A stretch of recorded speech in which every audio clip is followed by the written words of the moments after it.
নমস্কাৰ বন্ধুসকল, আপোনালোকে সকলোৱে ফেচবুক খুলিছে, চাই আছে। গতিকে সকলোৱে হয়তো জানে যে জুবিনদাৰ যি আমি হেশটেগ ব্যৱহাৰ কৰিছিলোঁ জাষ্টিছ ফৰ জুবিন গাৰ্গ, সেইটো মাত্ৰ 7.7 মিলিয়ন হৈছে।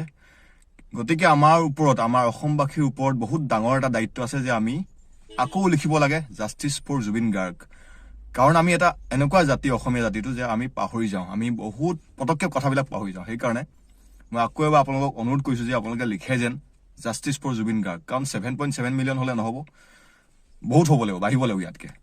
আৰু অসমীয়া জাতিটো আমি বহুত স্বাৰ্থপৰ, আমাৰ অকণমান কিবা এটা দি দিলেই আমি বেলেগ কথা সকলো পাহৰি যাওঁ। সেইকাৰণে মই সকলোকে অনুৰোধ কৰিছোঁ যাতে গাঁও, চহৰ, টাউন বুলি কোনো কথা নাই, সকলোৱে যেন এই কথাটো মনত ৰাখে যে আমাক জাষ্টিছ লাগিবই। পুলিচে পুলিচৰ দায়িত্ব পালন কৰিব, প্ৰশাসনে প্ৰশাসনৰ দায়িত্ব পালন কৰিব, বা ন্যায়ালয়ে ন্যায়ালয়ৰ দায়িত্ব পালন কৰিব, কিন্তু আমিওতো কিবা হয় এই ৰাজ্যখনৰ। গতিকে আমাৰোতো দায়িত্ব আছে।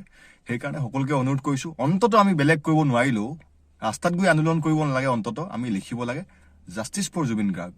নহ'লে আমাক জুবিন দাৰ আত্মাই কেতিয়াও কেতিয়াও কেতিয়াও ক্ষমা নকৰিব।